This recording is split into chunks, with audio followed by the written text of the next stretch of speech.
بسم اللہ الرحمن الرحیم۔ السلام علیکم ناظرین، میں ہوں وسیم احمد اور آپ دیکھ رہے ہیں تازہ ترین خبروں پر تبصروں اور تجزیوں کا پروگرام زمانہ گواہ ہے۔ ناظرین، 2022 کے رمضان المبارک میں فیڈرل شریعت کورٹ نے ملک سے سود کے مکمل خاتمے اور ملکی معیشت کو اسلامی خطوط پر استوار کرنے کا تاریخ ساز فیصلہ دیا تھا۔ سود کے حوالے سے فیڈرل شریعت کورٹ کے اس فیصلے کو تقریباً 2 قمری سال مکمل ہونے کو ہیں، لیکن اس حوالے سے عملی پیش رفت نہ ہونے کے برابر ہے۔ پاکستان میں کبھی ٹیکنوکریٹ کو وزیر خزانہ بنایا جاتا ہے تو کبھی بینکر کو، کبھی آئی ایم ایف کے ملازم کو گورنر اسٹیٹ بینک لگایا جاتا ہے تو کبھی ٹیکس کنسلٹنٹ کو ایف بی آر کا چیئرمین، لیکن پاکستانی معیشت سنبھلنے کا نام نہیں لے رہی۔ ہماری بدقسمتی یہ ہے کہ ہم اسلام کے معاشی اصولوں پر عمل درآمد کی بجائے آئی ایم ایف کے ایکسٹینڈڈ فنڈ فیسلٹی پر انحصار کر رہے ہیں۔ سودی قرضے کے حصول کے لیے 24ویں دفعہ آئی ایم ایف کے در پر حاضری دے رہے ہیں، لیکن بلا سودی نظام کو ایک دفعہ بھی نہیں آزمایا۔ نوبت یہاں تک پہنچ چکی ہے کہ موجودہ حکومت اہم ترین اداروں کی نجکاری اور ایئرپورٹس تک کو آؤٹ سورس کرنے جا رہی ہے، لیکن ملک کی معیشت بدستور آئی سی یو میں ہے۔ ہم آج کے پروگرام میں سود کے حوالے سے فیڈرل شریعت کورٹ کے فیصلے پر عمل درآمد اور ملک کی تازہ ترین معاشی صورتحال کا جائزہ لیں گے۔ میرے ساتھ تشریف فرما ہیں نائب امیر جماعت اسلامی ڈاکٹر فرید احمد پراچا صاحب، ان کے ساتھ تشریف فرما ہیں تنظیم اسلامی کے ریسرچ اسکالر جناب رضا الحق صاحب۔ آئیے گفتگو کا آغاز کرتے ہیں۔ ڈاکٹر فرید پراچا صاحب، پہلا سوال آپ سے گزارش یہ ہے کہ 2 سال قبل رمضان المبارک کی اسی طرح کی مبارک ساتوں میں فیڈرل شریعت کورٹ نے سود کی حرمت کے حوالے سے ایک بڑا تاریخ ساز فیصلہ دیا تھا، جس میں یہ کہا گیا کہ پاکستان کی ملکی معیشت کو ربا سے پاک کیا جائے اور اسے اسلامی خطوط پر استوار کرنے کے لیے فیڈرل شریعت کورٹ نے 3 سال کی مہلت دے دی تھی، ایک ٹائم لائن جو ہے وہ دے دی تھی حکومت کو۔ 2 سال گزر رہے ہیں، اسی رمضان کی ایگزیکٹلی 26 رمضان کو قمری اعتبار سے 2 سال ہو جائیں گے۔ اب تک کی کیا پروگرس ہے اس حوالے سے، اور اگر کوئی پروگرس نہیں ہے تو آپ کی نظر میں اس کی کیا وجوہات ہیں؟ اچھا جی، بسم اللہ الرحمن الرحیم، بہت شکریہ آپ کا۔ یہ بہت ہی ضروری تھا کہ اس طرح کا پروگرام کیا جائے اور حکومت کو یاد دلایا جائے کہ یہ ایک بہت تاریخی فیصلہ ہے اور اس پر کچھ کام حکومت کے ذمے ہے، عدالت نے جو کام لگائے ہیں، اور ان کاموں کو ابھی تک حکومت نے نہیں کیا کسی صورت بھی۔ 2 سال گزر گئے ہیں اور یہ جو حتمی مدت ہے نا جی، وہ تو عدالت نے بڑی وسیع کر دی تھی 2027 تک، لیکن اس سے پہلے عدالت نے تاریخیں مقرر کی تھی، جن میں ایک تو 2022 کی 1 جون کے اس وقت تک کچھ قوانین تھے جو پہلے فیصلوں میں ہی کالعدم تھے، اور ان کے بارے میں کہا تھا کہ جی یہ قوانین 10 قوانین تھے کہ ان کو 1 جون 2022 کو کالعدم قرار دیا ہے، نہیں ہوا، یہ عمل درآمد نہیں ہوا۔ پھر اسی طرح سے یہ تھی کہ جی اس میں 31 دسمبر 2022 سے ایک دوسری تاریخ عدالت نے مقرر کی تھی، اور ان میں قوانین کی ایک پوری فہرست دی تھی کہ یہ سارے وہ سودی قوانین ہیں، ان کو حکومت ختم کر کے متبادل قانون سازی کرے۔ اس پہ بھی عمل درآمد نہیں ہوا۔ پھر اس کے بعد حتمی خاتمے کے لیے ایک بڑی، یعنی ہم نے اعتراض بھی کیا، ہم نے عدالت سے گزارش بھی کی کہ جی یہ آپ اس کو زیادہ مدت مقرر کر رہے ہیں، تو عدالت نے یہ بات کہی کہ جی ہم یہ سمجھتے ہیں کہ یہ صرف سود کا خاتمہ نہیں، بلکہ ساری معیشت کو اسلامی کرنے کے لیے یہ ہم نے یہ ٹائم لائن دی ہے، یعنی تاکہ یہ ہے کہ مکمل کی مکمل معیشت اسلامی بنیادوں پر ہو، جس میں زکوٰۃ کا نظام بھی ہے، جس میں دیگر بے شمار وہ چیزیں ہیں کہ جن کو ختم ہونا چاہیے، ورنہ معیشت تو تباہ و برباد ہے۔ یہ جو قرضوں کی معیشت ہے، ان کا خاتمہ، کئی اور چیزیں اس کا حصہ ہے، لیکن حکومت نے اس پہ کوئی عمل درآمد نہیں کیا، اسٹیٹ بینک نے کوئی عمل درآمد نہیں کیا۔ اس کے بجائے یہ ہوا کہ جیسے عدالت کے برعکس اپنے معاملات لے کے چلنے ہیں، تو اس میں شرح سود جو ہے وہ بڑھاتے 22% شرح سود کی آئی ایم ایف کے مطالبے پہ، یعنی کوئی ملک 22% شرح سود کے ساتھ ترقی کر سکتا ہے؟ ویسے تو سود کے ساتھ ہی نہیں کر سکتا، پاسبل ہی نہیں، لیکن 22% سود ہے، اور 22% سود جو ہے، اب یہ کہا گیا کہ جی اس سے افراط زر ختم ہوگا۔ ہماری گورنر اسٹیٹ بینک سے ملاقات ہوئی، ہم نے کہا جی آپ اپنے ماہرین بٹھا لیں، ہم تو ماہرین ہی نہیں ہیں، اور ہمارے ساتھ گفتگو کر لیں کہ بھئی کس طرح ختم ہوگا، کون سا معیشت کا اصول ہے کہ جس کے مطابق آپ شرح سود بڑھا لیں اور افراط زر کم ہو جائے اور مہنگائی کم ہو جائے. یہ کوئی آپ بتائیں کسی طرح. جو کچھ انہوں نے کیا اس میں دو چیزیں تھیں. ایک تو عمران خان کی حکومت کے زمانے میں ہی ہوا کہ جو پہلے یعنی حکومت لیتی تھی قرض اسٹیٹ بینک سے، اور اسٹیٹ بینک کو ہی واپس کرنا تھا، چنانچہ ایک جیب سے نکال کر دوسری جیب میں ڈالنے کی مترادف تھا، اگرچہ بے برکتی اس میں بھی بے پناہ تھی. لیکن انہوں نے کیا کہ اسٹیٹ بینک کے بجائے کمرشل بینکوں سے حکومت قرضے لے، اور حکومت جو ہے وہ پھر ان کو سود دے. تو 22% حکومت سود دے رہی ہے. جو عوام کے پیسے ہیں، عوام پہ اس کا بوجھ بننا ہے اس 22% کا، ان کے لیے مہنگائی آنی ہے، وہ کمرشل بینکوں کو جا رہا ہے.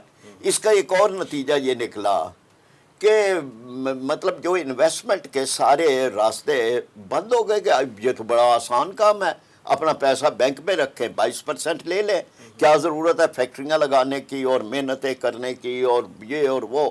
تو اس میں یا ریئل اسٹیٹ میں پیسہ چلا گیا یا پیسہ جو ہے وہ بینکوں کے پاس چلا گیا. اب یہ کمرشل بینک جو یہاں پر سرمایہ داروں اور جاگیرداروں کے بینک ہیں، ان بینکوں کو مضبوط کیا گیا، یعنی معیشت کے بجائے اس کے سود کا خاتمہ کیا جائے. اس دوران انویسٹمنٹ کمپنیوں کو جن کو اجازت دی گئی اسٹیٹ بینک کی طرف سے، ان کو بھی سودی نظام کے تحت جو ہے وہ دی گئی. ہم نے انہیں کہا جی کہ جب یہ عدالت کا فیصلہ آ گیا ہے تو اب آپ کو کوئی ایک بھی بینک یا کوئی بینک کا کوئی پروجیکٹ اس کو سودی بنیاد پہ آپ کو کرنے کی یہ آپ تو ہی نہیں عدالت کر رہے ہیں، یہ آپ آئین کی خلاف ورزی کر رہے ہیں. لیکن انہوں نے وہ کیا. اس میں ہمارے پاس فہرست ہے کہ کن کن اداروں کو کیا گیا. پھر اس کے بعد جو تھا کہ 27 درخواستیں تھیں، ان کو خود حکومت ہی لے جاتی ہے بینکوں کے ذریعے سے، اس میں کیا گیا، اور ان میں سے 14 درخواستیں واپس لے لی گئیں، لیکن 13 درخواستیں ابھی سپریم کورٹ میں اپیلوں کی صورت میں باقی ہے. یہ بھی ایک امتیازی بات ہے صرف وفاقی شرعی عدالت کے کہ اس کے فیصلے کے خلاف اگر کوئی اپیل ہو جائے، درخواست دے دی جائے، تو ہوتے ہی از خود سٹے آرڈر ہو جائے گا. یہ کون سا طریقہ ہے؟ سٹے تو مانگنا پڑتا ہے، دلائل دینے پڑتے ہیں، پرے کرنا پڑتا ہے. لیکن یہاں پر یہ ایک بہت بڑا آئینی حکم ہے اور جان بوجھ کے یہ رکھا گیا ہے تاکہ وفاقی شرعی عدالت کو بے اثر کر دیا جائے. اب اس کا ایک اگلا پہلو ہے کہ جو سپریم کورٹ ایپلنٹ شریعت ایپلنٹ بینچ بننا تھا وہ نہیں بنا. اس کو ایک بڑی مدت ہو گئی ہے اور اس کے پاس فیصلے پینڈنگ ہیں. ہم نے یہ چیف جسٹس صاحب کو بھی رابطہ کیا، ان تک بھی یہ بات پہنچائی کہ آپ شریعت ایپلنٹ بینچ آپ قائم کریں، آپ اپنے فیصلوں میں قرآن و حدیث کے حوالے دیتے ہیں، تو یہ آپ کو نہیں پتہ کہ اس پہ تو اللہ تبارک و تعالیٰ کی طرف سے اعلان جنگ ہے، فَأَذَنُوا بِحَرْبٍ مِّنَ اللَّهِ وَرَسُولِهِ. پھر کورٹ کا فیصلہ موجود ہے، اور کورٹ کا فیصلہ موجود ہے، اور آپ اس کے شریعت ایپلنٹ بینچ ہی نہیں بنا رہے.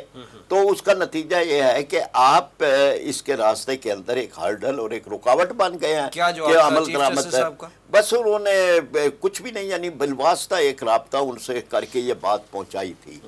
اب ہم یہ سمجھتے ہیں جی کہ بدنیتی، یعنی اصل جو آپ کا سوال میں ہے نا جی تاخیر کی وجوہات، تو بنیادی وجہ جو ہے وہ بدنیتی ہے. بدنیتی کس لیول پہ حکومت ہے؟ کی بھی بدنیتی ہے اور اسی طرح سے ان کی بھی کہ جو کسی بھی درجے میں اس کے خاتمے میں ممد و معاون ہو سکتے ہیں، ان کی بھی بدنیتی ہے، یا ذہنی طور پر وہ قائل ہی نہیں ہے اس بات کے. تو اس میں نہ عدالت کی طرف سے یہ معاملہ آگے چل رہا ہے، نہ یہ معاملہ جو ہے وہ حکومت کی طرف سے آگے چل رہا ہے، اور نہ اسٹیٹ بینک کی طرف سے آگے چل رہا ہے. یہاں ایک ہی چیز چل رہی ہے اور وہ IMF ہے.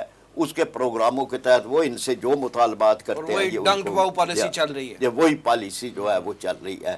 اور اس طرح سے یعنی جو حکمران ہیں وہ سود لینے اور دینے والوں کے لیے تو وہ وبال موجود ہے نا، لیکن نے جو اس سارے نظام کو سودی رکھ کے اتنی بڑا گناہوں کا بوجھ اپنے اوپر لے رہے ہیں کہ ایک فرد کوئی لے سود یا دے اس کو تو وہ وبال اتنی سخت ہے، اور جہاں پر آپ پہ پورا نظام اس طرح بنا دیں اور آپ کو کوئی فکر نہ ہو کہ یہ تو پکڑو نہیں ہے قیامت کے دن، یہ پوچھا جانا ہے کہ آپ رزق حرام کیوں کھلا رہے تھے.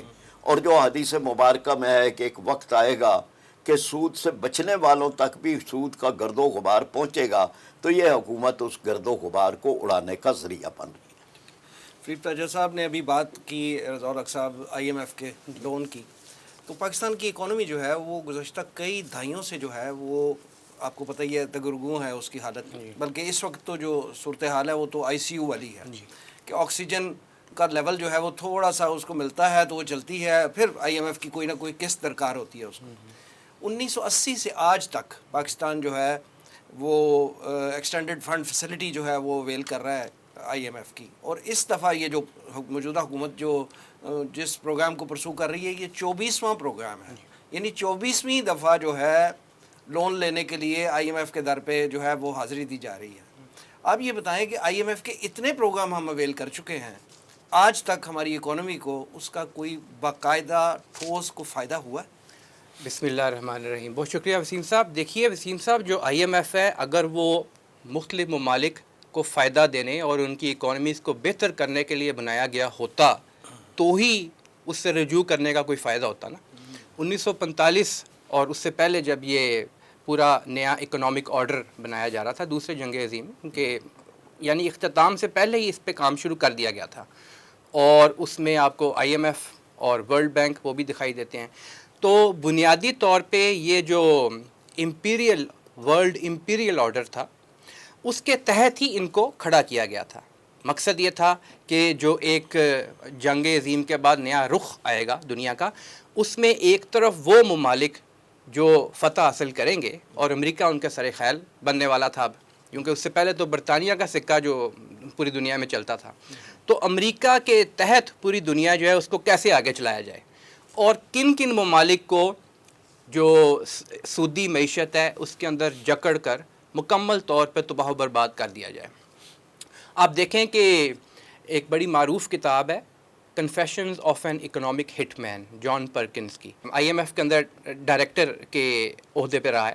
اس نے پورا اپنا IMF کا روڈ میپ جو تھا وہ یوں سمجھ لیں کہ لیک کر کے رکھ دیا، سپلنگ دا بینز جسے کہتے ہیں، کہ IMF مختلف ممالک کو جو سہانے خواب دکھاتا ہے کہ قرضہ دوں گا تمہیں اور قرضے سے تم پھر سڑکوں کے جال بچھاؤ اور ترقی کرو، لیکن اس کے پیچھے اصل حقیقت کیا ہوتی ہے کہ ان ممالک کو اپنا غلام بنانا، اور صرف معاشی طور پہ نہیں. اور ہم دیکھ چکے ہیں، یہ فرسٹ ہینڈ پاکستان کا ایکسپیرینس ہے، جتنے پچھلے ریویوز ہیں، خاص طور پہ گزشتہ چند ریویوز کی اگر بات کریں، ڈاکٹر پراچا صاحب نے بھی تذکرہ کیا، گزشتہ یعنی کہ PTI کے دور حکومت میں جب 6th ریویو لیا گیا تو اس میں سب سے اہم چیز جس کا انہوں نے اپنے طور پہ پاکستان کو جکڑنے کے لیے پش کیا وہ تھا اسٹیٹ بینک کو آٹونومی دینا.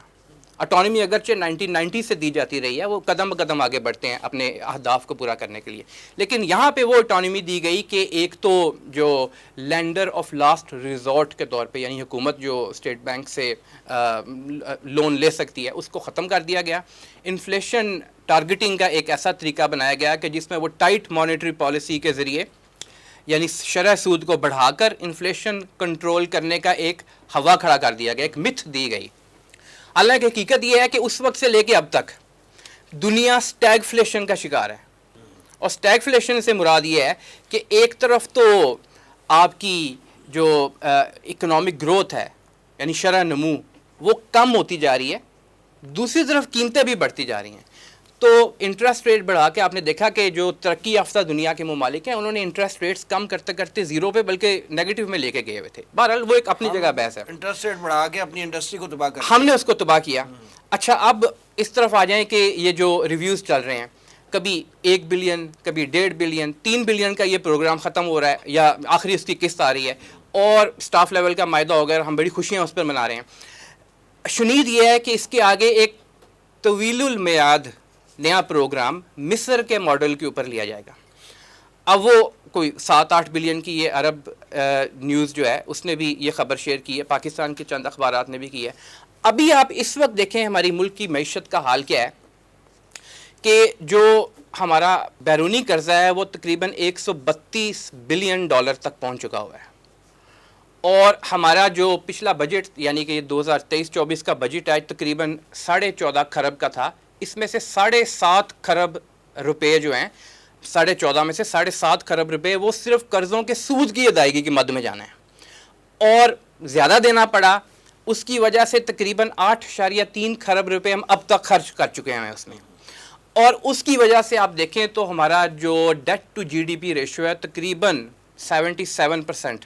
کوئی بھی اکانومی جو ہے وہ وائبل اس کو کنسیڈر کر ہی نہیں سکتی۔ آپ یہ دیکھیں کہ ہمارے جو ریونیوز ہیں وہ ایکسپینڈیچر کے 60% سے زیادہ کو پورا نہیں کر پاتے، باقی 40% کہاں سے پورا ہوگا؟ مزید قرضہ لے کے پورا کریں گے۔ وہ قرضہ کہاں سے ملے گا؟ یا انٹرنل بوروئنگ کریں گے ہم بینکس وغیرہ سے، جیسا کہ ڈاکٹر پراچا صاحب نے ذکر کیا، تو اس کا نتیجہ کیا ہے؟ وہ 22% شرح، بلکہ شاید اس سے بھی زیادہ پہ ہمیں وہ یہ سہولت دیں۔ سہولت کیا ہے؟ وہ ایک طرح سے یوں سمجھے گردن کے اوپر ایک پھندا ہی ہے جو ڈالیں گے۔ آئی ایم ایف کی دیگر شرائط بھی ساتھ ساتھ آتی جائیں گی، پیٹرول کی قیمتیں بڑھاؤ، بجلی کی قیمتیں بڑھاؤ، جو آپ کے ڈیولپمنٹ پروجیکٹس ہیں ان میں کمی کرو، آپ کا ٹیکس نیٹ جو ہے، ابھی ہم نے خبر سنی ہوگی کہ جو عام ریٹیلر ہے، دکاندار ہے، اس کو بھی 1200 روپیہ کم از کم ٹیکس لگا دیا گیا اس کے اوپر، ان کو ہم ٹیکس نیٹ میں لے کے نہیں آتے جن کو ہم اشرافیہ کہتے ہیں۔ تو اگر دیکھیں آل ان آل پوری دنیا میں ہی اشرافیہ کے تو کئی سیکٹر ہیں نا پورے، آپ اندازہ کریں کہ پچھلے 2-3 سال کی متواتر رپورٹس یہ ہیں کہ پاکستان سالانہ پرکس اینڈ بینیفٹس میں 18 ارب ڈالر سالانہ خرچ کرتا ہے، اور جو ہمارا پینشنز کا تقریباً 801 ارب روپے کا بجٹ ہوتا ہے، اس میں سے 70% تو ہمارے عسکری اداروں کو جاتا ہے۔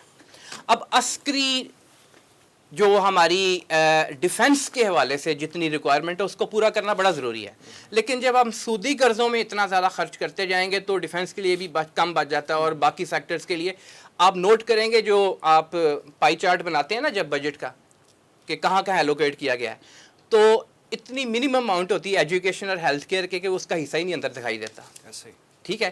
تو جب پوری اکانومی اس طرف جاری ہوگی اور ہم بھی پھر آگے آئی ایم ایف کی طرف ہی دیکھتے جائیں گے اور مستقبل کو اسی کے ساتھ جوڑیں گے، اور بہرحال ہمارے جو صاحبان حل و عقد ہیں وہ بھی آئی ایم ایف کو ہی کہیں گے کہ یہی ہمارا نجات دہندہ ہے۔ ہمارے جو اسٹیٹ بینک کے گورنر ہیں وہ بھی سودی معیشت کے حوالے سے اگرچہ فیصلہ موجود ہے تو وہ اپنے سیمینارز میں خطاب کرتے ہوئے کہیں گے کہ نہیں اس کے اوپر تو عمل درآمد ممکن نہیں ہے، تو پھر ملک تو اسی طرف جائے گا جس طرف جانے کا اس وقت ہمیں راستہ بھی دکھائی دے رہا ہے اور خدشہ بھی ہے۔ پروفیسر صاحب یہ فرمائیں کہ پی ڈی ایم کی حکومت کے دور میں پاکستانی معیشت کو بہتر کرنے کے لیے special investment facilitation council SIFC قائم کی گئی۔ یہ SIFC کی پالیسی جو ہے یہ انٹرم گورنمنٹ میں بھی چلی، اب یہ 8 فروری کے بعد جو انتخابات ہوئے ہیں اس کے نتیجے میں بھی جو کولیشن گورنمنٹ وجود میں آئی ہے وہ بھی اس پالیسی کو لے کے چل رہی ہے۔ اب اس پالیسی کے تحت ہی بہت اہم ادارے جو ہیں پاکستان کے ان کی نیچکاری کی بات ہو رہی ہے، بلکہ پرائم منسٹر صاحب نے تو یہ تک کہہ دیا کہ اب ایئرپورٹس بھی جو ہیں وہ بھی آؤٹ سورس کرنے جا رہے ہیں۔ تو آپ کیا سمجھتے ہیں کہ یہ جو پالیسی لے کے چل رہی ہے حکومت پچھلے کچھ عرصے سے، کیا اس سے پاکستان کی معاشی مشکلات جو ہیں وہ دور ہو جائیں گی؟ یہ قطعاً کوئی یعنی آپ اس طرح کے یہ جو کاسمیٹک سی کاروائیاں ہیں ان سے کوئی فرق نہیں پڑنا، بڑے بنیادی ڈیسیجن لینے پڑیں گے۔ ابھی جیسے ضیاء الحق صاحب بیان کر رہے تھے کہ جی جو IMF سے ہم لے رہے ہیں اس کی پوری ہسٹری، لیکن یہ سوال ہے کہ ہم لے کیوں رہے ہیں، یعنی لے کے ہم خرچ کہاں کرتے ہیں، یہ بات ہے نا، کیا ہماری کوئی ضرورت ہے فی الواقع؟ آپ دیکھیں کہ جی ہم جو فارن کرنسی زر مبادلہ کے ذخائر ہے وہ تو ملکوں کے وہ ہوتے ہیں کہ جو وہ اپنی ایکسپورٹ سے کماتے ہیں، ہم تو ایکسپورٹ سے کچھ بھی نہیں کما رہے، ہم تو امپورٹ پہ بھی خرچ کر رہے ہیں، یعنی یہ ہمارے، اور اس میں آپ 3-4 مدات ایسی ہیں کہ جن کے لیے ہم قرضے لے رہے ہیں۔ مثلاً ایک ہم لے رہے ہیں جو بجلی کے مہنگی بجلی کے تھرمل ہیں جن کا گردشی قرضہ بہت زیادہ بڑھ رہا ہے، IPPs ہے، جن کو ڈالروں میں قیمت دینا قبول کیا ہوا ہے ایگریمنٹ چاہے کرتے ہم بجلی ہوئے، بنائیں یا نہ بنائیں، چاہے بنائیں نہ بنائیں، کیپیسٹی کے مطابق ان کو، اور ان کو فیول ایڈجسٹمنٹ بھی دینی ہے اور ڈالر بھی دینے ہیں، تو ایک تو ڈالر ہم ان کے لیے لے رہے ہیں، اور اس میں ساری پارٹیوں کے یہ موجود ہیں۔ مہنگی بجلی، یہ وہ ملک مہنگی بجلی بنا رہا ہے جس ملک میں دریا سارا سال بہتے ہیں، جس میں دھوپ سارا سال چمکتی ہے، جس میں ہوائیں پورے سال بے روک ٹوک چلتی ہیں۔ بے شک۔ اس ملک کے اندر ہم تھرمل یونٹ جو ہیں ان کے لیے آئی ایم ایف کی بدترین شرائط مان کے پیسے لے کے ان کو ظالموں کو دے رہے ہیں، جو 60 روپے یونٹ بجلی دے رہے ہیں، اور 60 روپے یونٹ بجلی پہ نہ کوئی انڈسٹری چل سکتی ہے، نہ کوئی زراعت آگے بڑھ سکتی ہے۔ یہ تو ایک المیہ ہے۔ دوسرا ہمارا المیہ یہ ہے کہ یہ سارے پیسے لے کے ہم جاپان سے گاڑیوں کو اسمبل کرنے کے لیے پرزے منگواتے ہیں، جاپانیوں کو ہم یہ رقم دے دیتے ہیں، اور اس کے بدلے کے اندر وہ گاڑیاں تیار کر رہے ہیں انتہائی مہنگی، جن گاڑیوں کو ہم ایکسپورٹ نہیں کر سکتے۔ یعنی انڈیا ہمارے ساتھ ہے، اپنی گاڑی بنا کے اس گاڑی کو ایکسپورٹ کر رہے ہیں، ہم اس گاڑی کو جو یہاں پہ ہم یہ جاپانیوں کی گاڑیاں بناتے ہیں کسی کو ہم ایکسپورٹ نہیں کر سکتے۔ تو ایک بڑا خرچ جو ہے وہ یہ ہے۔ تیسرا بڑا خرچ جو ہے وہ پٹرول کا، یعنی پٹرول بل ہمارا بہت زیادہ ہے، اور یہ پٹرول بل، ایک تو یہی گاڑیاں جو 4.5 کروڑ گاڑیاں ملک میں جو چل رہی ہیں، اور جو ان کی پٹرول تعداد دن لگاتی بدن ہیں، بڑھتی جا رہی ہے، اور یہ پٹرول جو ہے وہ ہم ایران سے لے سکتے ہیں، جی، جو ساتھ ہے ایران سے، اور وہ ہم یعنی عالمی دباؤ کی وجہ سے سستا پٹرول نہیں لے رہے، جو ہمیں بعض لوگ 8 روپے کہتے ہیں، 8 نہ صحیح 22-25 روپے پر لیٹر بھی آ جائے پہ آ رہا ہو، تو وہ سمگل ہو کے تو آ رہا ہے، سمگلنگ سے کون کون فائدے اٹھا رہا ہے یہ بھی پتہ ہے، لیکن نہیں یہ کہ اس پٹرول کو ہم نہیں لے رہے، اور ہمارا بہت بڑا بل اس کا بنتا ہے۔ 90,000 گاڑیاں ہیں وفاقی حکومت کے پاس سے، یہ وہ گاڑیاں ہیں کہ جو ہم نے ججوں کو دی ہیں، جرنیلوں کو دی ہیں، افسروں کو دی ہیں، پارلیمنٹیرینز کو دی ہیں، وزیروں کو دی ہیں، 90,000 گاڑی ہے۔ ان میں وہ گاڑیاں ہیں کہ جو 1 لیٹر کے اندر 3 کلومیٹر چلتی ہیں، ان گاڑیوں کو بھی پٹرول ہم مفت دے رہے ہیں، ان کے لیے ہم منگوا رہے ہیں زر مبادلہ، ان گاڑیوں کو مفت پٹرول دینے کے لیے ہم جو ہے وہ لے رہے ہیں۔ 70ویں گریڈ تک کے افسروں کے پاس جو ہے وہ 2-2 کروڑ روپے والی گاڑی جو ہے وہ ان کے پاس موجود ہے۔ تو جب تک یہ چیزیں نہیں آنی، آپ یہ کر لیں کہ جناب انویسٹمنٹ کو فیسیلیٹیٹ کرنے کے لیے، تو یہ کون یہاں پر انویسٹمنٹ کرنے آئے گا؟ اس کو کیا آپ فیسیلیٹیشن یہاں پہ دیں گے؟ آپ جو ہے وہ اپنا، جب اتنی مہنگی بجلی اور اتنی مہنگی گیس آپ یہاں دے رہے ہیں، اور اتنے بڑے پیمانے پہ کرپشن ہے، تو صرف ایک ادارہ اور 1 ونڈو آپریشن کا ایک خیال کر کے تو اس سے کوئی فرق واقعہ نہیں ہونا، اور اس میں، اور صرف یہ ہے کہ اس کی پارٹنرشپ کے اندر فوج کے لوگ بھی اس کی پارٹنرشپ میں ہیں، یعنی اب اس کو ہم اس طرح کا ایک خیال کر کے، اور اسی طریقے سے جو نجکاری کی پالیسی ہے، یعنی نجکاری کی پالیسی یہ اب تک ہوئی، اس میں جتنی بھی یہ پالیسی بنائی گئی ادارے نجکاری، اس میں یہ تھا کہ جی اس میں جو ہوگا اس کو کے ساتھ معیشت مضبوط ہوگی، ادارے مستحکم ہوں گے، کسی کو بے روزگار نہیں کیا جائے گا، اس کی رقم جو ہے وہ غربت دور کرنے کے لیے خرچ کی، یہ نجکاری پالیسی ہے۔ ایک دن بھی اس پہ عمل درآمد نہیں ہوا، اور وہ نہ اوپن وہ تھی اس میں، یعنی مثلاً آپ یہ سمجھ لیں کہ یہ مسلم کمرشل بینک جس کا معاملہ تھا کہ اتنا بڑا بینک یہ میاں منشا گروپ کو جو ہے وہ دیا گیا، تو وہ مطلب بالکل مذاقہ خیز اس جس رقم میں دیا گیا اس سے تو ایک آدھ بلڈنگ ان کی جو ہے وہ اس سے بہت زیادہ، اس طرح کے جو اب بھی نجکاری جو چل رہی ہے کہ جی پی آئی اے کو کر لیا جائے، تو مطلب یہ ہے نا کہ جی آپ اس کی ایڈمنسٹریشن کو ٹھیک نہیں کرتے، پولیٹیکل بھرتیاں جو ہیں وہ آپ وہاں پہ رکھتے ہیں، اور اس کے بعد اس پہ نئے جہاز نہیں لیتے، آپ اس کو اپنی سروسز امپروو نہیں کر رہے، آپ پروفیشنل لیول پہ نہیں چلاتے، تو آپ صرف یہ کہ اس کو کسی اور کرپشن کرتے ہوئے کوئی ان میں سے کک بیک کر کے تو وہ آپ کسی اور عالمی ادارے کو یا کسی اس کو انویسٹر کو دے دیں گے تو ملک تو پھر یوں سمجھے کہ آپ قسطوں میں بیچنے ہیں نا. آپ نے اپنی موٹر ویز بھی بیچ دیں, اسی طرح آپ نے ایئرپورٹس بھی دے دیں, آپ اسی طرح جو ہے وہ نجکاری کے نام پر اپنے جو ہے وہ ادارے کہ جن اداروں کے ساتھ ملک کی سلامتی کا تعلق ہے ان کو بھی آپ دے رہے ہیں. تو ہم یہ سمجھتے ہیں کہ اس طرح کے اقدامات سے یہ کوئی بڑا نجکاری کی پالیسی کو آپ پاکستان کی معیشت کے لیے جو ہے وہ بہتر نہیں سمجھتے؟ ہم سمجھتے ہیں جی کہ جی آپ دیانتدار لوگ اس ملک میں ملتے ہیں, پروفیشنل لوگ ملتے ہیں, آپ کی اپنی نیت ٹھیک ہو, گورنمنٹ نے اس میں سے یا جو حکمران ہیں انہوں نے کھانا پینا نہ ہو تو یہ چل سکتے ہیں ادارے. رضا الحق صاحب, سرکاری اعداد و شمار کے مطابق پاکستانی حکومت کو اس سال 28 ارب ڈالر جو ہے وہ قرضہ بما سود ادا کرنا ہے. اسی طرح اگلے 3 سال میں 78 ارب ڈالر جو ہے وہ پے کرنا ہے پاکستانی حکومت کو. آپ یہ فرمائیں کہ ایک طرف ہمارا ملک جو ہے وہ امریکہ کے نگرانی میں چلنے والے IMF کے پنجے میں جکڑا ہوا ہے, دوسری طرف چائنا کے ہم بہت زیادہ مقروض ہو چکے ہیں. تو ان حالات میں جب ہماری اکانومی چل رہی ہے تو پاکستان اس حالات سے کیسے نکل پائے گا؟ کیا حل ہے آپ کی نظر میں؟ انتہائی اہم سوال ہے. میں اس بات کی طرف آتا ہوں جو ڈاکٹر فرید احمد راچا صاحب ابھی تذکرہ کر رہے تھے. دیکھیے, یہ معاشی پالیسی, سیاسی پالیسی, یہ تو بعد کی بات ہوتی ہے. سب سے پہلے آپ کی جو نظریاتی اور اخلاقی پالیسی ہے نا وہ انتہائی اہم ہے. یہ انتہائی افسوس کے ساتھ کہنا پڑتا ہے کہ اخلاقی اور نظریاتی حوالے سے اگر پالیسی کو دیکھیں تو ہمارا ملک جو ہے وہ بالکل اپنی اصل سے ہٹ چکا ہوا ہے. جب تذکرہ آتا ہے اس بات کا کہ اشرافیہ لوٹتی ہے تو کون نہیں لوٹتا؟ اشرافیہ کا جتنا ہاتھ پڑتا ہے اتنا لوٹ رہی ہے. کوئی عام جو دودھ بیچ رہا ہے یا کوئی سبزی بیچ رہا ہے یا کریانے کی دکان ہے, جتنا اس کا ہاتھ پڑتا ہے وہ ایکسیپشنز تو موجود ہے نا, اللہ ماشاءاللہ لوگ موجود ہے نا اللہ ماشاءاللہ. اگر یہ معاملہ نہ ہوتا تو ہمارا ملک اس صورتحال میں نہ ہوتا جو اس وقت موجود ہے. ٹھیک ہے, ہر ایکشن کا ایک ری ایکشن ہوتا ہے. آپ نے چین کی میں مثال دیتا ہوں. چین جو ہے اس کے نظریے سے ہمیں اختلاف ہے. ہمارا بنیادی نظریہ جو آپ نظریاتی طور پہ کہہ لیں اور اخلاقی طور پہ وہ بالکل مختلف ہے, پیراڈائم ہی مختلف ہے. لیکن جو انہوں نے نظریہ پکڑا اس کے اوپر وہ قائم ضرور ہیں.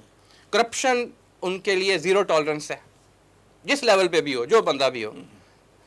اس کے علاوہ جس طریقے سے انہوں نے چاہا کہ ملکی مفاد کے اندر اپنے جو اکانومی اس کی پالیسی کو آگے بڑھائیں وہ بڑھاتے جا رہے ہیں. اور جس طرح چائنا نے ترقی کی اور جن بن کے سامنے بڑھا وہ پوری دنیا کے سامنے. مغرب کی بات کریں تو انہوں نے سرمایہ دارانہ نظام قائم کیا. وہ پوری دنیا پہ اجارہ داری چاہتے تھے, اس کے لیے انہوں نے ادارے بھی بنائے, اپنی جو اکانومی اس کا بھی استعمال کیا, اپنی جو عسکری قوت ہے پوری دنیا میں اس کو بھی استعمال کیا.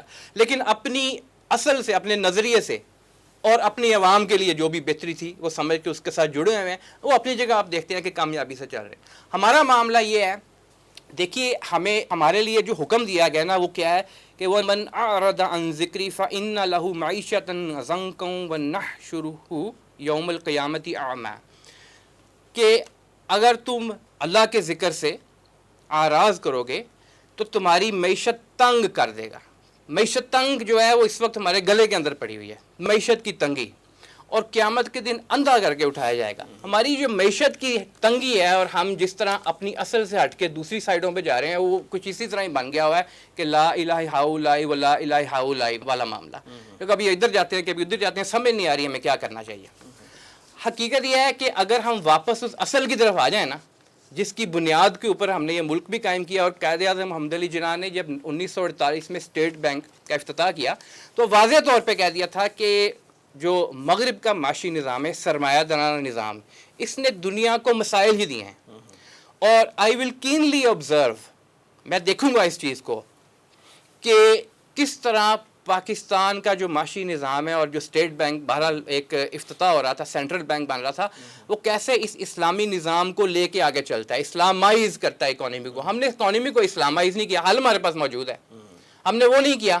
اور ملک کے اندر بھی دیکھیے نا, جب ہم سود کی بات کرتے ہیں, سودی قرضے کی بات کرتے ہیں, تو ایک تو بیرونی قرضہ ہے نا جو میں نے ابھی عرض کیا 132 ارب ڈالر کا ہے, اس سے 2 گنا زیادہ اندرونی قرضہ ہے.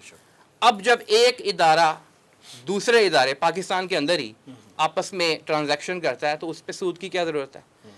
ایک صوبہ مرکز سے یا صوبے آپس میں جب ٹرانزیکشن کرتے ہیں وہاں بھی سود. یہ تو ایک آرڈر سے ختم ہو سکتا ہے. یہ تو بہت جلد ختم ہو سکتا ہے, فوری طور پہ ختم کیا جا سکتا ہے. تو ایک سائڈ سے اسلامائز کرنے کا, جیسا کہ فیڈرل شریعت کورٹ نے بھی اپنے حکم میں جو ورڈکٹ کے اندر گائیڈ لائن دے دی ہے, گائیڈ لائن پرووائڈ کر دی ہے کہ کس طرح سے ملک کو اور اس کی معیشت کو اسلامائز کیا جائے.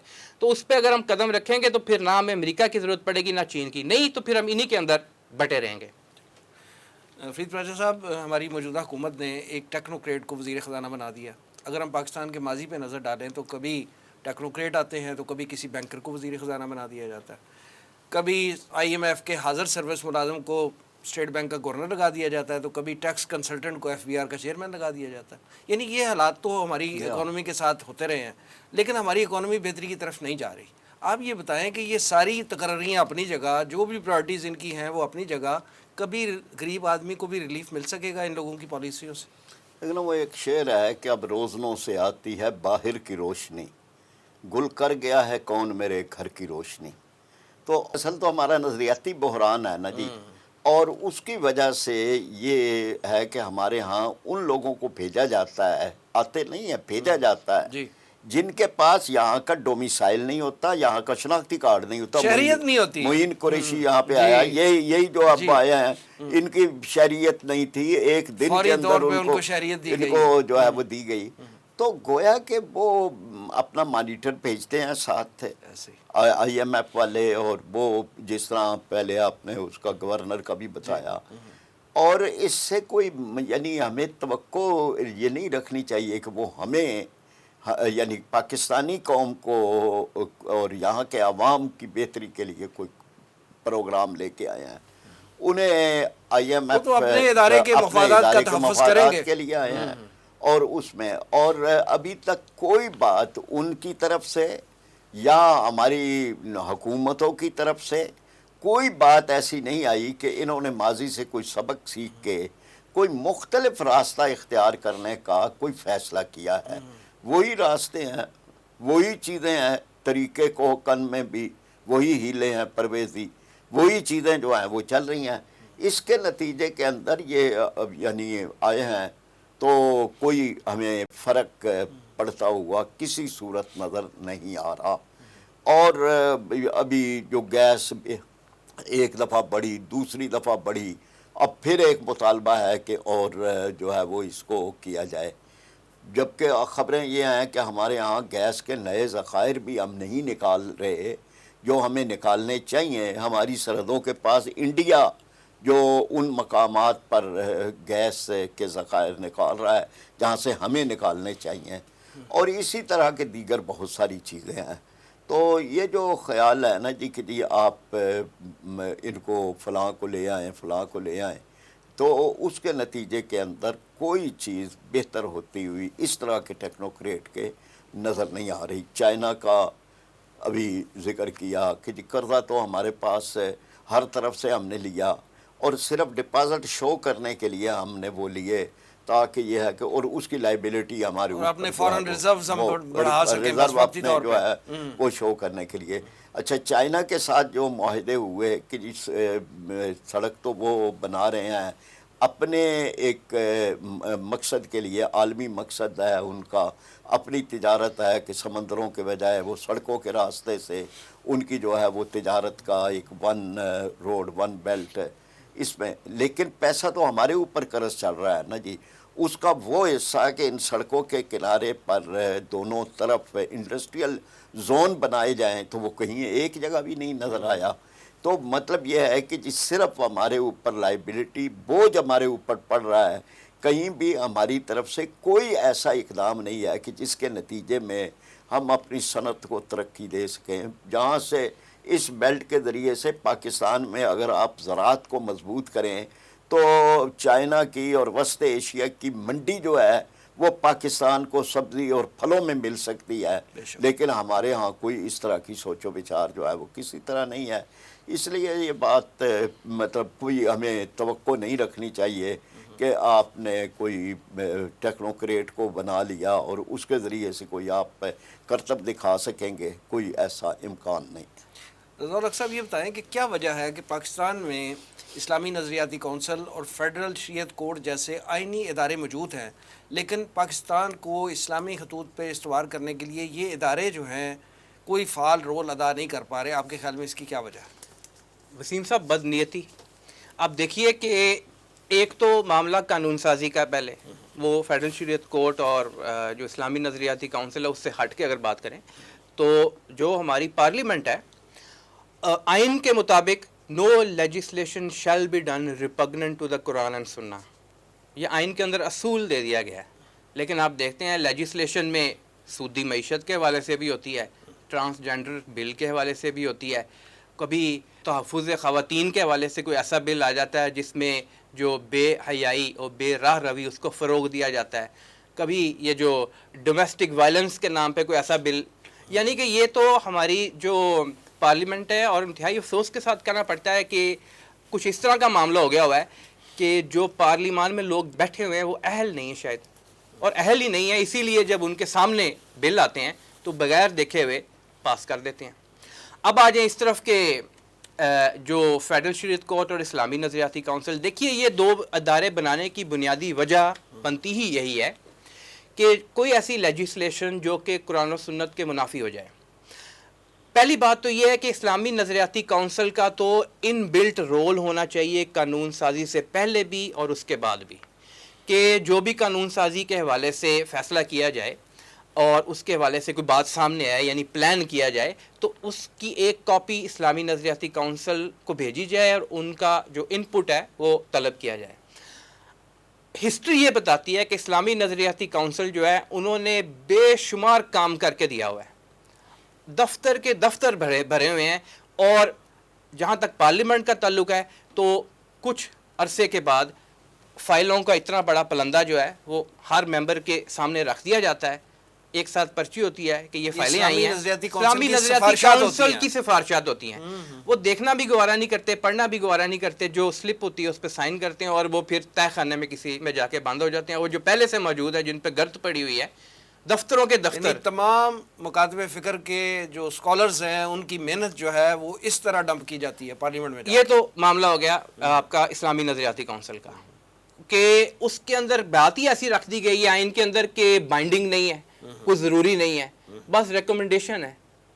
ریکمنڈیشن سے کیا مطلب؟ جب ملک مانے یا نہ مانے، اسلام کی بنیاد پر، اسلامی نظریے کی بنیاد پر قائم ہوا ہے، قانون سازی قرآن و سنت کے منافی نہیں ہو سکتی، تو اسلامی نظریاتی کونسل کے ان پٹ کو سیریسنس تو دی جائے نا. اس کا ایک بڑا اہم رول بنتا ہے. فیڈرل شریعت کورٹ کی بات کر لیں، جب قائم کی گئی تھی تو 2 ہتھکڑیاں 2 بیڑیاں اس کو پہنا دی گئی تھی. وہ تو خیر ماضی کی بات ہے کہ وہ سود کے معاملات کو نہیں دیکھ سکتی، آئلی معاملات کو نہیں دیکھ سکتی وغیرہ. ابھی آپ یہ دیکھیں کہ جس طرح کہ ڈاکٹر فرید پراچا صاحب نے بھی شروع میں تذکرہ کیا کہ کسی عدالت میں یہ معاملہ نہیں ہے کہ اگر اس کے حکم پر کوئی اپیل میں چلا جائے سپریم کورٹ کے شریعت اپیلٹ بینچ میں تو وہ آرڈر سٹے ہو جائے. آپ کو جا کے پرے کرنی پڑتی ہے. صاحب نے بتایا نا بہت بڑا قانونی حکم ہے. یہی اتنا بڑا قانونی حکم ہے کہ آپ دیکھتے ہیں کہ فیڈرل شریعت کورٹ کا جو فیصلہ سود کے خلاف تھا اس پہ بھی ایک اپیل ڈالنے کی دیر تھی تو وہ سٹے ہو گیا وہیں پر، اور حکومت بھی اس پر تیار نہیں ہے آگے لے کے چلنے کو. عدالت بھی، سپریم کورٹ جو ہے وہ بھی تیار نہیں ہے کہ 3 جج اپنے اندر سے اور 2 جو علماء کرام ہیں ان کو بنا کر ایک 5 ممبر بینچ بنا دے. بڑا آسان سا کام ہے بنانا یہ. اور کچھ 38 سال پہلے کا جو کیس ہے وہ اٹھا کر، کیونکہ اس میں بہرحال پبلسٹی زیادہ ہے اور اس میں یہ واہ واہ بڑی ہوتی ہے، تو بہرحال جب تک فیڈرل شریعت کورٹ کو اس کا جو ایک رول ہونا چاہیے بحیثیت ادارہ، جو کہ عام آدمی کی بھی جو گریوینسز ہیں قانون سازی کے حوالے سے ان کو دیکھے، ان کو ایڈریس کرے، اور اس کے پاس یہ اختیار ہو، پاور ہو کہ وہ ان کو پھر جو متعلقہ قانون سازی کے اندر امینڈمنٹ کی ضرورت ہو وہ سجیسٹ کرے، اور یہ نہ ہو کہ اس کے خلاف کوئی ایک اپیل میں چلا جائے. یہی معاملہ ہم نے دیکھا کہ وہ ٹرانسجنڈر والے ایکٹ میں ہوا کہ وہ معاملہ متفق ہے، تمام علماء کرام ان کو چھوڑ دیں جو کہ ماڈرنسٹ ہیں یا سیکولرسٹ ہیں، تمام اس پہ متفق ہیں کہ یہ اس کے اندر حرام کاری کی اجازت دی جا رہی ہے. لیکن وہ ایک اس کے خلاف اپیل چلی گئی ٹرانسجنڈر کی طرف سے. اور یہ بھی المیہ کہ ہمارے ملک میں جو لیسبینز اور گیز ہیں ان کی بھی ادارے موجود ہیں، وہ اس کے خلاف اپیل میں چلے گئے اور وہ فیصلہ اسٹے وہیں کا وہیں پڑا ہوا، اور اس کی تاریخ نہیں آگے مقرر ہو رہی سپریم کورٹ کے شریعت اپیلٹ بینچ میں. تو اس کو امپاور کرنے کی ضرورت ہے. فرید پاچا صاحب، گفتگو کے اختتام کی طرف بڑھتے ہیں اور میں یہ چونکہ اہم بات ہے جس پہ میں آپ دونوں حضرات کی رائے لینا چاہوں گا. آپ یہ فرمائیں کہ پاکستان کو بیک وقت، اور یہ کافی عرصے سے معاملہ چل رہا ہے کہ پاکستان کے سیاسی اور معاشی بحرانوں کا سامنا ہے، آپ کی نظر میں اس سے نکلنے کا حل کیا ہے؟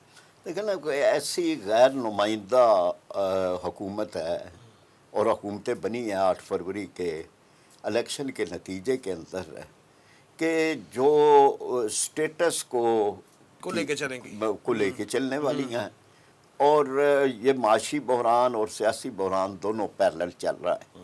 اس طرح کے ممبران پارلیمنٹ ہیں، جیسے ابھی یہ بات ہو رہی تھی اسلامی نظریاتی کونسل کی بحیثیت ممبر اسمبلی، یہ رسی سے باندھ کر کتابیں جو ہیں وہ میزوں پہ رکھ دی جاتی ہیں، جو ان کی رپورٹس ہیں، اور وہ جو ان کی دن رات کی محنت ہوتی ہے، پڑی رہتی ہیں. کوئی ممبر ان کو اپنے ساتھ اپنے کمرے تک نہیں لے جاتا، حالانکہ اس پہ بحث ہونی چاہیے. قانون کا اور آئین کا تقاضا یہ ہے کہ ان رپورٹس پر بحث ہو جائے.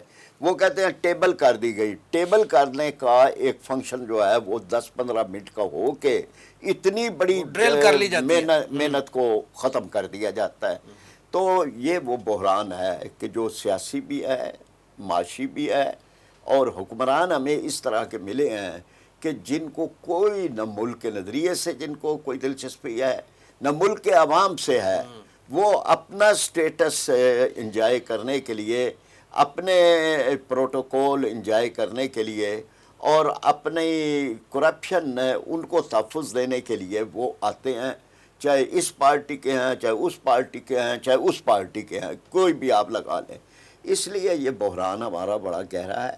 اس بحران میں سودی معیشت جب تک چلتی رہے گی، اور جو قرآن پاک کا فارمولہ ہے نا کہ وَلَوْ أَنَّ أَهْلُ الْقُرَىٰ آمَنُوا وَاتَّقَوْا، اگر بستیوں والے ایمان لائیں اور تقوی کی روش اختیار کریں، یہ معاشی پالیسی ہے قرآن پاک کی، اور تو ہم ان پر زمین و آسمان کی برکتوں کے دروازے کھول دیں گے. کتنی یقین دہانی ہے. آپ آئی ایم ایف کی یقین دہانی پہ چل رہے ہیں، اور رب کائنات کی یقین دہانی، ایمان اور تقوی، یہ 2 چیزیں کر لیں، پھر اللہ تعالیٰ زمین و آسمان کی برکتوں کے دروازے تم پر کھول دے گا.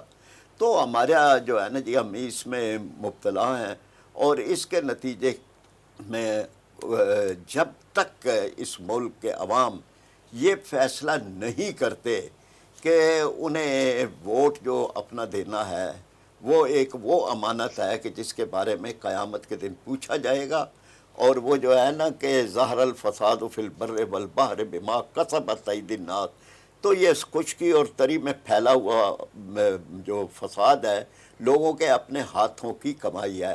ہاتھوں کی کمائی کے اندر وہ مہر شامل ہے جو ہاتھ میں پکڑ کر آدمی لگاتے ہیں، اور اسی کی کمائی ہے کہ جس کی وجہ سے آج تک ہم کسی بحران سے نہیں نکل سکے. رضوان حق صاحب، آپ کی نظر میں پاکستان کے سیاسی اور معاشی بحران کا حل کیا؟ جی، ایمان اور تقوی بنیادی چیز تو یہی ہے. اب دیکھیے، ہمارے لیے آسانی اور سہولت یہ ہے کہ ملک اسلام کے نظریے کی بنیاد پر قائم ہوا. جو 73 کا آئین ہے اس کی 2 یا 3 شقیں نکال دیں، باقی اسلامک ایلیمنٹ اس کے اندر موجود ہے، سارے کا سارا روح اس کی اسلامی ہے بنیادی طور پہ. مسئلہ آتا ہے اس کو امپلیمنٹ کرنے میں. اب امپلیمنٹ کرنے والے ہی اگر بے ایمانی سے کام کریں گے، اور ان کو ملکی مفاد، دینی مفاد تو بہت دور کی بات ہے نا، ملکی مفاد کی بجائے بھی ذاتی مفاد عزیز ہوگا، تو ملک تو آگے بڑھ نہیں سکتا، ترقی کر نہیں سکتا، صحیح راستے پہ چل نہیں سکتا. سیاسی بحران بھی ہوگا، معاشی بحران بھی ہوگا.